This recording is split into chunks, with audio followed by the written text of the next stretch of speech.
আজকে আমরা আলোচনা করব একটা ছোট কিন্তু খুব important topic Maslow's hierarchy of need নিয়ে। তাহলে দেখো, introduction. Maslow's hierarchy of need কে প্রথম এনেছিল? Abraham Maslow. তিনি কে ছিলেন? একজন আমেরিকান সাইকোলজিস্ট। তিনি প্রথম ইন্ট্রোডিউস করেন his hierarchy of needs in the year কত সালে? In the year 1943 through his paper a theory of human motivation. তাহলে তার রিসার্চ পেপারের নাম কি ছিল? A theory of human motivation. Human motivation নিয়ে রিসার্চ করতে করতে তিনি প্রথম হায়ারার্কি অফ নিডসের কথা উল্লেখ করেন। In psychological review. তিনি এটা কোথায় পাবলিশ করেছিলেন? সাইকোলজিক্যাল রিভিউ নামক রিসার্চ জার্নালে। এবার রিসার্চ জার্নাল কি? দেখো, তোমরা বাড়িতে নিউজ পেপার ম্যাগাজিনস দেখেছো, সেরকমই সায়েন্টিস্টরা সারা বছর ধরে যা রিসার্চ করেন তার যা ফলাফল বা আউটকাম হয় সেগুলো তারা আর্টিকেল হিসেবে লিখে রিসার্চ জার্নালে কিন্তু পাবলিশ করে। তো মাসলো সাইকোলজিক্যাল রিভিউ নামে রিসার্চ জার্নালে প্রথম তার রিসার্চ পেপার প্রকাশ করেছিলেন এ থিওরি অফ হিউম্যান মোটিভেশন। সেখানে তিনি হায়ারার্কি অফ নিডের কথা প্রথম উল্লেখ করেন। এবার দেখো, ইউজ ইন নার্সিং, মানে এটা আমাদের নার্সিংয়ে কি দরকার, আমরা কেন পড়বো? তোমরা যখন ওয়ার্ডে যাবে তখন তোমাদের ক্লিনিক্যাল ইনস্ট্রাক্টর ম্যাডামরা বা এক্সামের সময় এক্সামিনাররা সবসময় দেখবেন বলবে যে প্রায়োরিটি পেশেন্টের নিড আইডেন্টিফাই করে তারপরে সে প্রায়োরিটি অনুযায়ী তুমি পেশেন্টকে কেয়ার দাও। এবার পেশেন্টের নিড আমরা আইডেন্টিফাই করবো কি করে? আগে আমাদেরকে হায়ারার্কি অফ নিডটা তাহলে জানতে হবে। এবার শুধু আইডেন্টিফাই করলেই হবে না, নিডটা কিন্তু প্রায়োরিটাইজ করতে হবে। কীরকম? যেমন ধরো, তোমাকে একটা সিচুয়েশন দিচ্ছি। ধরো তুমি ওয়ার্ডে গেছো, পেশেন্টের প্রথম চিফ কমপ্লেন হচ্ছে তোমাকে দেখে যে দিদি আমার অনেক দিন ধরে আমি নড়াচড়া করছি না, আমার পিঠে খুব ব্যথা হচ্ছে, আপনি ওই আগের দিন যাকে পিঠের ম্যাসাজ দিয়ে দিয়েছিলেন না অন্য পেশেন্টকে, ওরকম আমাকেও একটু দিয়ে দিন। এবার তুমি ব্যাক কেয়ার দেওয়ার জন্য পেশেন্টকে টার্ন করে দেখলে পেশেন্টের পিঠে একটা বড় বেড সোর হয়ে আছে। এবার তাহলে তোমার প্রায়োরিটি কোনটা? তুমি বেড সোর ড্রেসিং করবে না ব্যাক কেয়ার দেবে আগে? তাহলে অবশ্যই আগে তোমাকে বেড সোর ড্রেসিং করতে হবে। সেরকম নিডটাকে আইডেন্টিফাই করে তাকে প্রায়োরিটাইজ করে তবেই তোমাকে কেয়ারটা দিতে হবে। তার জন্য আমাদের হায়ারার্কি অফ নিডটা শেখা দরকার। এবার দেখো, হায়ারার্কি অফ নিড বলতে বেসিক্যালি এই ট্রায়াঙ্গেল বা পিরামিডটাকে বোঝায়। এর মধ্যে দেখো 1 2 3 4 5 পাঁচটা লেভেল রয়েছে। তাহলে আমি এটাকে 5 স্টেজ মডেল বলতে পারি। এর বেস দেখো সব থেকে বড় আর ওয়াইড চওড়া। তাহলে এর বেস হচ্ছে সব থেকে বেশি ইম্পর্টেন্ট। এখানে কি রয়েছে? ফিজিওলজিক নিড, তারপরে কি সেফটি অ্যান্ড সিকিউরিটি, তারপরে লাভ অ্যান্ড বিলঙ্গিং নিড, তারপরে সেলফ এস্টিম, আর লাস্ট হচ্ছে সেলফ অ্যাকচুয়ালাইজেশন। এই নিডগুলো আমি এখন হালকা করে এক্সাম্পল দিয়ে বলছি, পরে ডিটেলে আলোচনা করব। ফিজিওলজিক নিড মানে কি? আমাদের বডির ফিজিওলজি মেনটেন করতে যে জিনিসগুলো লাগে, যেমন কি জল, হাওয়া, অক্সিজেন, সেগুলো হচ্ছে ফিজিওলজিক নিডের আন্ডারে পড়ে। সেফটি অ্যান্ড সিকিউরিটি নিডস মানে কি? আমার ফাইন্যান্সিয়াল সেফটি যদি বলো তাহলে একটা স্টেবল জব, আর যদি বলো ফিজিক্যাল সেফটি তাহলে আমার একটা সেফ হাউসিং, এগুলো হচ্ছে সেফটি নিডের মধ্যে পড়ে। নেক্সট হচ্ছে লাভ অ্যান্ড বিলঙ্গিং নিডস, মানে লাইফে একজন পার্টনার থাকা, ফ্রেন্ডস থাকা, এগুলো হচ্ছে love and belonging needs. Next হচ্ছে self esteem needs. Self esteem নিডসটা আমরা দুভাবে পেতে পারি, একটা হচ্ছে সেলফ রেসপেক্ট আর একটা হচ্ছে রেসপেক্ট ফ্রম আদার্স। ধরো তুমি কিছু একটা নতুন জিনিস শিখেছো, তাহলে তোমার নিজের প্রতি নিজের আনন্দ হবে, নিজের প্রতি রেসপেক্ট বাড়বে। আবার তুমি যখন সেই জিনিসটা পেশেন্টের উপর প্রয়োগ করছো, তাহলে পেশেন্টও তোমাকে রেসপেক্ট দিচ্ছে যে তুমি স্কিলফুলি একটা কাজ করতে পেরেছো, বা তোমার কলিগরা তোমাকে রেসপেক্ট করছে। তো সেটা হচ্ছে সেলফ এস্টিম নিড। আর লাস্ট হচ্ছে সেলফ অ্যাকচুয়ালাইজেশন। এটা হচ্ছে একটা গ্রোথ নিড, মানে আমাদের যত আমরা বেশি জিনিস জানতে পারি তত আমাদের কি জানার খিদে আস্তে আস্তে বাড়তে থাকে। যত আমি নিজেকে জানতে পারি তত আমরা নিজেকে বেটার করার চেষ্টা করি, তাই না? সেটাই হচ্ছে সেলফ অ্যাকচুয়ালাইজেশন নিড। এবার দেখো, এই নিডগুলোকে না দুরকমভাবে ভাগ করা যায়। তো এই ট্রায়াঙ্গেলটাকে আমরা বেসিক্যালি দুরকমভাবে ভাগ করতে পারি। একটা হচ্ছে এই চারটে নিড হচ্ছে ডেফিসিয়েন্সি নিড বা ডি নিড, আর সেলফ অ্যাকচুয়ালাইজেশনকে বলি গ্রোথ নিড বা জি নিড। আরেকটা দেখো এদিকে আছে ফিজিওলজিক আর সেফটি সিকিউরিটি নিডসকে আমরা বলি বেসিক নিডস, লাভ অ্যান্ড বিলঙ্গিংনেস আর সেলফ এস্টিম নিডকে বলা হয় সাইকোলজিক্যাল নিড, আর সেলফ অ্যাকচুয়ালাইজেশনকে সেলফ ফুলফিলমেন্ট নিডও বলা হয়। এবার দেখো, ডেফিসিয়েন্সি নিড আর গ্রোথ নিড কেন বলছি? কারণ এই যে নিচে চারটে নিডস, এগুলো আমাদের পূরণ না হলে আমাদের মধ্যে কিছু একটা ডেফিসিয়েন্সি কাজ করে, মনে হয় যে কিছু একটা নেই। আমরা এতে মোটিভেটেড ফিল করি যতক্ষণ না এই নিডটা আমরা স্যাটিসফাই করতে পারছি। কিন্তু যেই নিডটা স্যাটিসফাই হয়ে গেল, তারপর ধরো তোমার খুব খিদে পেয়েছে অনেকক্ষণ ধরে, ঠিক আছে? তারপরে যখনই তুমি ভরপেট খেয়ে নিলে, তারপরে কি আর তোমার খাওয়ার ইচ্ছে থাকবে? তাহলে তোমার খাওয়ার মোটিভেশনটা তখন কি হবে? আস্তে আস্তে কমে যাবে। যেই তোমার নিড স্যাটিসফাই হয়ে গেল তোমার মোটিভেশনটা কমে গেল। আমি প্রথমেই বলেছিলাম এটা কিন্তু মাসলো যখন প্রথম পাবলিশ করেছিলেন তার পেপারের নাম কি ছিল, থিওরি অফ হিউম্যান মোটিভেশন। তাহলে এই মেন জিনিসটা কি, মোটিভেশন। দেখো এখানে আমি লিখেওছি, Maslow proposed that human beings are motivated by a series of hierarchical needs. তাহলে প্রথম মোটিভেশনটা ফিজিওলজিক নিডের জন্য হবে, তারপর আস্তে আস্তে লেভেল আপ হবে। কিন্তু যখনই তোমার ডেফিসিয়েন্সি নিডগুলো, যতক্ষণ তুমি ডেফিসিয়েন্সি নিডের মধ্যে থাকবে কি হবে, যতক্ষণ না নিডটা পূরণ হচ্ছে ততক্ষণ তোমার মোটিভেশন রয়েছে। যেই পূরণ হয়ে গেল, পুরোপুরি না হলেও যদি পার্শিয়ালিও পূরণ হয় তাহলেও তোমার কিন্তু মোটিভেশন আস্তে আস্তে ডিক্রিজ করে যাবে, যার জন্য এদেরকে বলে ডেফিসিয়েন্সি নিড। তাহলে এখানে কি হয়, motivation decreases as needs are satisfied. Growth নিডের ক্ষেত্রে কি হবে, ঠিক উল্টোটা। তুমি যত জানবে তত তোমার জানার ইচ্ছে বাড়বে, তুমি যত নিজেকে বেটার করবে, যত নতুন নতুন স্কিল শিখবে তত তোমার শেখার ইচ্ছে আরো বাড়বে। তার জন্য কি বলে, মোটিভেশন এখানে কি হবে, ইনক্রিজ করবে। Motivation increases as needs are satisfied. এবার দেখো বাকিটা দেখো, মাসলো কি বলেছে, human beings are motivated by a series of hierarchical needs starting from, কোথা থেকে স্টার্ট হচ্ছে, the most basic biological requirement for survival, মানে ফিজিওলজিক নিড থেকে, to more complex psychologic and self fulfilment needs, মানে basic needs থেকে আস্তে আস্তে আমরা সাইকোলজি আর সেলফ ফুলফিলমেন্ট নিডের দিকে যাচ্ছি। তাহলে এবার আমাকে বলো তো এই ডিরেকশনটা কোন দিকে হবে, ডিরেকশন হবে এরকম, বটম টু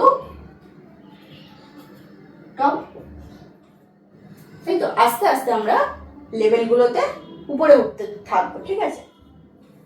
এবার হচ্ছে the needs at one level must be partially satisfied before those at next level becomes important determinants of action. এই কথাটার মানেটা বোঝো, একটা বেসিক লেভেলের নিড তোমাকে পার্শিয়ালি পুরোপুরি স্যাটিসফাই করতে হবে না, পার্শিয়ালি যদি 80%ও স্যাটিসফাই হয়ে যায় তাহলেও কিন্তু তার মোটিভেশনটা আমি কি বললাম ডিক্রিজ করে যায়, তখন তুমি সেকেন্ড লেভেলের নিডগুলো নিয়ে ভাবতে পারো। মানে একটা এক্সাম্পল দিয়ে বলি, ধরো তোমার খুব খিদে পেয়েছিল, সে খিদে পেয়েছে বলেই কি তোমাকে একদম 100% গলা অবধি খেয়ে নিতে হবে না। তুমি যদি এতটুকু ভাত পাও, এতটুকু খাবার পাও, তাহলে তোমার খিদেটা তখনের জন্য অন্তত মিটে যাবে। তাহলে পার্শিয়ালি ফুলফিল হলে, বেস লেভেলের নিডগুলো পার্শিয়ালি ফুলফিল হলেও তুমি পরের লেভেলের নিডগুলো নিয়ে ভাবতে পারো, তার আগে কিন্তু তুমি এই লেভেল আপ করতে পারবে না। আর একটা জিনিস, যখনই তোমার বেস লেভেলের নিড পূরণ হয়ে যাবে, ধরো তোমার কোনো ফিজিওলজিক নিড ছিল, খাবার বা জল কিছু তুমি পাচ্ছিলে না, ধরো তুমি যখন সেটা পেয়ে গেলে, যখন তুমি পরের লেভেলে চলে গেলে, তখন এই নিডটাকে কি বলে বলো তো, এই নিডটাকে তখন বলবে সাইলেন্ট নিড, মানে এটা পার্শিয়ালি হলেও স্যাটিসফাইড হয়ে গেছে, ঠিক আছে। এতদূর বোঝা গেছে। প্রথমে হচ্ছে ফিজিওলজিক নিড।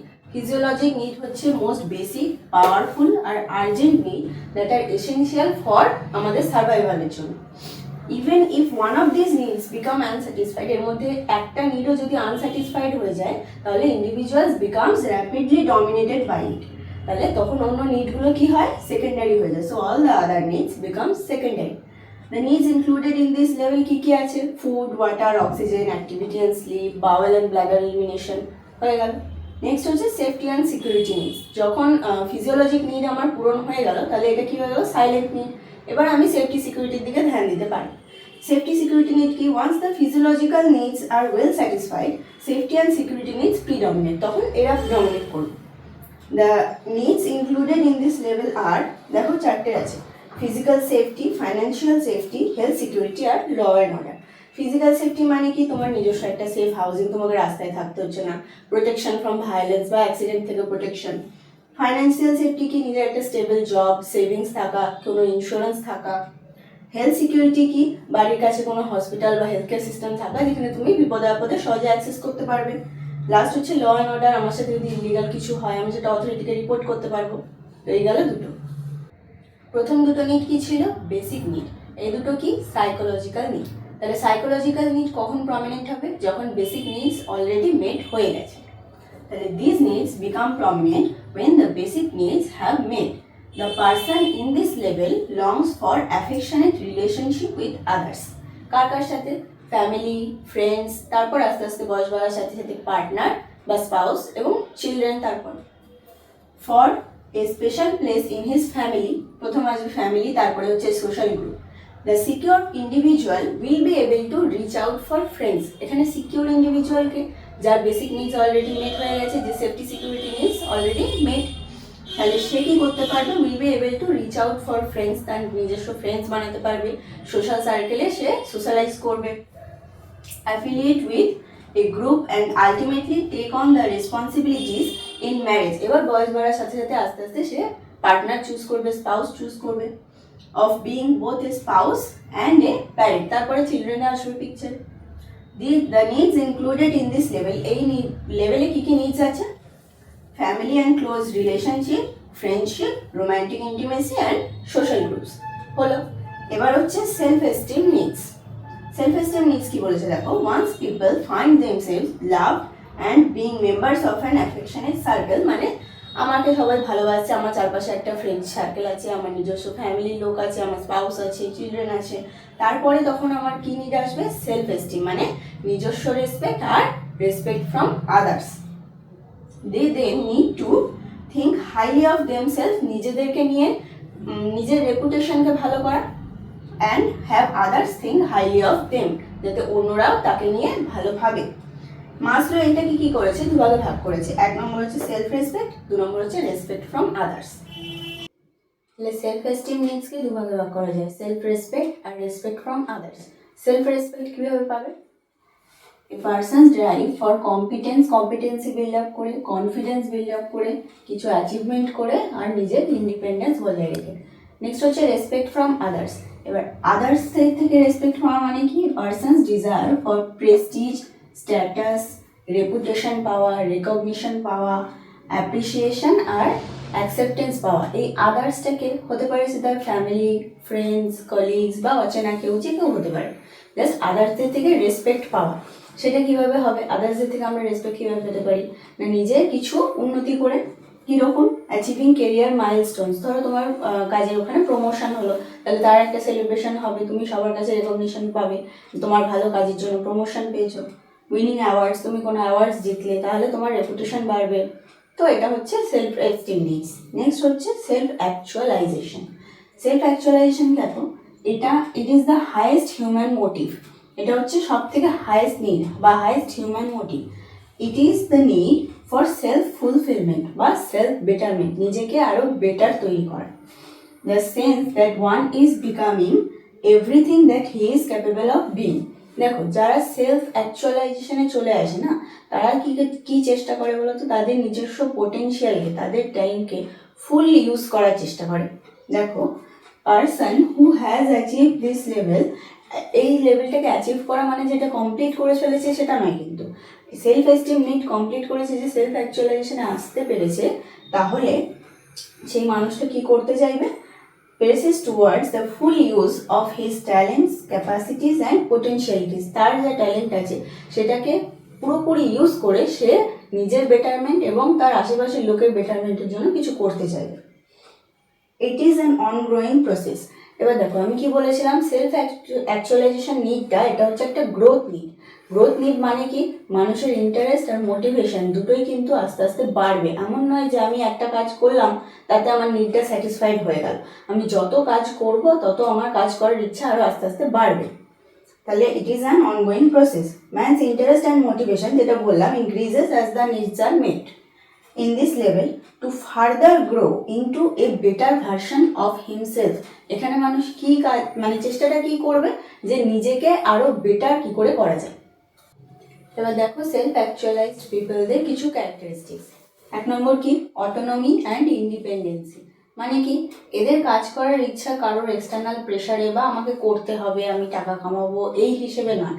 এরা কিন্তু নিজের ইচ্ছে থেকে কাজ করবে এবং অটোনমি মানে নিজের মতো নিজের কাজ করবে।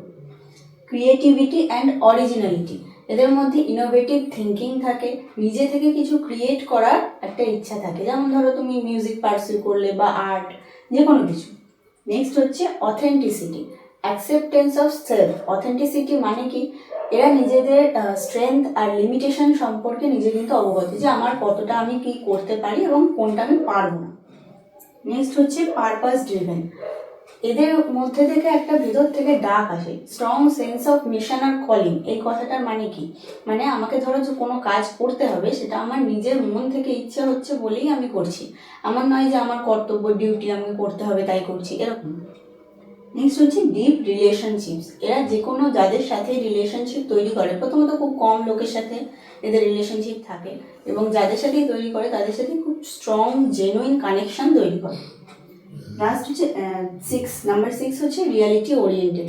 রিয়ালিটি ওরিয়েন্টেড মানে কি, মানে আমাদের মতো ডিলুশনাল বা জেনজি টার্মে বললে ডিলুলু নয়।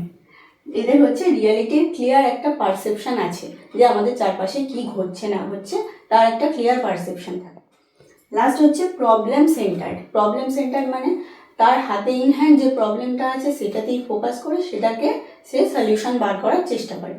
সেলফ অ্যাকচুয়ালাইজ পিপলদের এক্সাম্পল হিসেবে যদি দেখতে যাও, তুমি স্বামী বিবেকানন্দকে দেখতে পারো। উনি কি চেয়েছিলেন, উনি স্পিরিচুয়ালি একজন হায়ার বিইংয়ের সঙ্গে, মানে গড ধরো, কানেক্ট হতে চেয়েছিলেন, আর কি নিজের দেশের লোকেদের জন্য কিছু ভালো কাজ করতে চেয়েছেন। এবার এটা করে কি উনি পয়সা পেতেন, নাকি ওনাকে কেউ বলেছিল তোমাকে এটা করতে হবে? কোনোটাই নয়। তাহলে উনি এটা নিজের মন থেকে করেছেন, মানে নিজের মনের ইচ্ছে হয়েছে যে আমাকে দেশের লোকের জন্য কিছু করতে হবে, আমার চারপাশের লোকেদের ভালোর জন্য কিছু করতে হবে, তাই জন্য তিনি করেছেন। তো এই সেলফ অ্যাকচুয়ালাইজ পিপলদের মধ্যে না অ্যাকচুয়ালি অলট্রুইজম ব্যাপারটা খুব দেখা যায়। অলট্রুইজম মানে কি, মানে হচ্ছে আমি নিজের ক্ষতি করে হলেও অন্যের ভালো করব।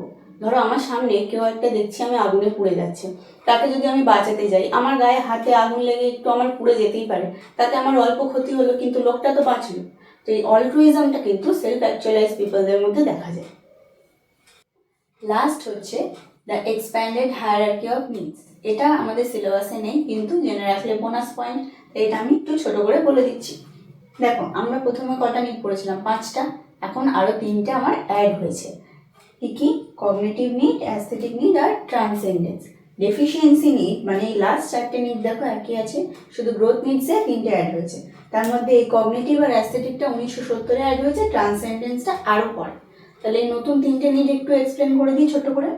কগনিটিভ নিড মানে কি, আমাদের নলেজ বা কোনো কিছু জানার ইচ্ছা, কিউরিওসিটি, যেটা আমাদের ছোটোবেলা থেকেই আছে, যে কোনো কিছুকে দেখে আমরা কোনো ঘটনা দেখি কি হচ্ছে কেন হচ্ছে, আমাদের যে নিজস্ব ভিতর থেকে জানার ইচ্ছেটা থাকে সেটাকে হচ্ছে কগনিটিভ নিডস বলে। নেক্সট হচ্ছে অ্যাস্থেটিক নিড। অ্যাস্থেটিক নিড মানে কিছু সুন্দর তৈরি করার ইচ্ছে, যেমন ধরো তুমি কিছু ড্রয়িং করলে বা মিউজিক, তুমি কোনো নতুন মিউজিক বানালে, ঠিক আছে, এটা হচ্ছে অ্যাস্থেটিক নিড। মানে ধরো তোমার ঘর অগোছালো আছে, তুমি একদিন ঘরটাকে সুন্দর করে গুছিয়ে রাখলে, মানে সৌন্দর্য দেখে ভালো লাগছে এইরকম জিনিসগুলোকে চারপাশে সুন্দর সাজিয়ে রাখা, এগুলো হচ্ছে অ্যাস্থেটিক নিড। আর লাস্ট হচ্ছে ট্রান্সেন্ডেন্স। ট্রান্সেন্ড কথাটার মানে কি, ট্রান্সেন্ড মানে হচ্ছে অতিক্রম করা। তাহলে ট্রান্সেন্ডেন্স আমরা কাকে অতিক্রম করব, সেলফকে অতিক্রম করব। সেলফ অ্যাকচুয়ালাইজেশন আমি আগে এক্সপ্লেন করে দিয়েছি। ট্রান্সেন্ডেন্সে কি হচ্ছে, বিয়ন্ড দ্য পার্সোনাল সেলফ, আমরা একটা হায়ার রিয়ালিটির সাথে কানেক্ট হতে চাই। যে স্পিরিচুয়ালিটি, অলট্রুইজম যেগুলো আমি আগে এক্সপ্লেন করলাম, সেটা কিন্তু মেনলি এই ট্রান্সেন্ডেন্সের মধ্যেই দেখা যায়। এখানে কি হয়, আমরা হায়ার রিয়ালিটির সাথে, মানে বেসিক্যালি এই মেটেরিয়ালিস্টিক ওয়ার্ল্ড থেকে বেরিয়ে আমরা একটা, মানে বেসিক্যালি বাংলায় যদি আমি বলি তাহলে সংসারের মোহমায়া ত্যাগ করে পরমাত্মার সাথে যুক্ত হতে চাও, এটাই হচ্ছে ট্রান্সেন্ডেন্স। তাহলে আর ট্রান্সেন্ডেন্স এই লেভেল অবধি যে সমস্ত মানুষরা পৌঁছায় না, তারা কিন্তু শুধুমাত্র যারা ইন নিড তাদেরকেই হেল্প করে এমনটা নয়, তারা কি করে, তাদের আশেপাশের মানুষগুলোকে চেষ্টা করে তাদের সেলফ অ্যাকচুয়ালাইজেশন অ্যাচিভ করানো। কিভাবে? তাদের মেন্টরিংয়ের মাধ্যমে। তারা চায় যে তাদের আশেপাশের মানুষগুলো যেন তাদের হাইয়েস্ট পোটেনশিয়াল অ্যাচিভ করতে পারে। তাহলে এটা হচ্ছে ট্রান্সেন্ডেন্স। তো এখানেই শেষ করছি আমার আজকের ভিডিও। তোমাদের কেমন লাগলো জানিও, আর যদি কোনো ডাউট থাকে তাহলে অবশ্যই আমাকে কমেন্ট সেকশনে লিখে জানাবে। আর ভিডিওটা ভালো লাগলে লাইক, শেয়ার অ্যান্ড সাবস্ক্রাইব করে দিও। টাটা।